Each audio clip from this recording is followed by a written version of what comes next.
Hello! അപ്പോൾ ഇന്ന് നമ്മൾ ഉണ്ടാക്കുന്നത് ഒരു ക്യൂട്ടായിട്ടുള്ള കോയിൻ ബോക്സ് ആണ് കേട്ടോ. അപ്പോൾ വീഡിയോയെക്കുറിച്ച് പറയുന്നതിന് മുമ്പ് നിങ്ങളോട് എനിക്കൊരു കാര്യം ഷെയർ ചെയ്യാനുണ്ട്. വേറൊന്നുമല്ല, ഞാൻ വേറൊരു ചാനലിൽ കണ്ടതാണ് കേട്ടോ. അതായത് അവരുണ്ടാക്കുന്ന ക്രാഫ്റ്റ് ഐറ്റംസ് ഒക്കെ അവരുടെ ചാനലിൽ കൂടുതൽ കമൻറ്റ്സ് ചെയ്യുന്ന ആൾക്കാർക്ക് സെൻഡ് ചെയ്ത് കൊടുക്കാം. അപ്പോൾ എനിക്കും തോന്നിയത് ഒരു നല്ല ഐഡിയ ആണെന്ന്. അപ്പോൾ ഞാനുണ്ടാക്കിയ ക്രാഫ്റ്റ് ഐറ്റംസ് ഇഷ്ടമുള്ളവർ താഴെ കമൻറ്റ് ചെയ്യാം. ഞാൻ ഓരോ മന്തിലായിട്ടാണ് കേട്ടോ സെലക്ട് ചെയ്യാൻ വിചാരിക്കുന്നത്. അപ്പോൾ 1-2 പേർക്കൊക്കെ ആയിട്ടായിരിക്കും അയച്ചു കൊടുക്കുക. അപ്പോൾ കൂടുതൽ കമൻറ്റ്സ് ചെയ്യുന്നത് ആരാണോ അവർക്ക് സെൻഡ് ചെയ്ത് കൊടുക്കും. അപ്പോൾ വേണമെന്നുള്ളവർ കമൻറ്റ് ചെയ്യാം കേട്ടോ. പിന്നെ നമ്മുടെ ചാനലിൽ ഒരു കുഞ്ഞ് ഗിവ് അവേ നടക്കുന്ന കാര്യം പറഞ്ഞിട്ടുണ്ടായിരുന്നു. അപ്പോൾ അതിലും എല്ലാവരും പാർട്ടിസിപ്പേറ്റ് ചെയ്യുക. അതിൻ്റെ റൂൾസും കാര്യങ്ങളൊക്കെ ഞാൻ മറ്റ് വീഡിയോസിലൊക്കെ ഷെയർ ചെയ്തിട്ടുണ്ട്. അപ്പോൾ അത്രയൊക്കെ ഉള്ളൂ കേട്ടോ.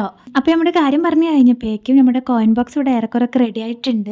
ഞാനിതിനിവിടെ എടുത്തിട്ടുള്ള പേപ്പർ ഐവറി ഷീറ്റാണ് കേട്ടോ, A4 സൈസിലുള്ള. പിന്നെ അതിൻ്റെ സൈസും കാര്യങ്ങളൊക്കെ ഞാനിതിൽ കാണിച്ചിട്ടുണ്ട്. അപ്പോൾ ആ ഒരു സൈസിലും കാര്യങ്ങളിലൊക്കെ എടുത്തു കഴിഞ്ഞിട്ടുണ്ടെങ്കിൽ വളരെ സിമ്പിളായിട്ട് നമുക്ക് ഉണ്ടാക്കാൻ പറ്റും കേട്ടോ. പിന്നെ കുറച്ച് സ്റ്റിക്കേഴ്സും കാര്യങ്ങളൊക്കെ ഒട്ടിച്ചിട്ട് ഞാൻ കുറച്ച് ക്യൂട്ടാക്കിയിട്ടുണ്ട്. അപ്പോൾ അത്രയൊക്കെ ഉള്ളൂ. ബൈ.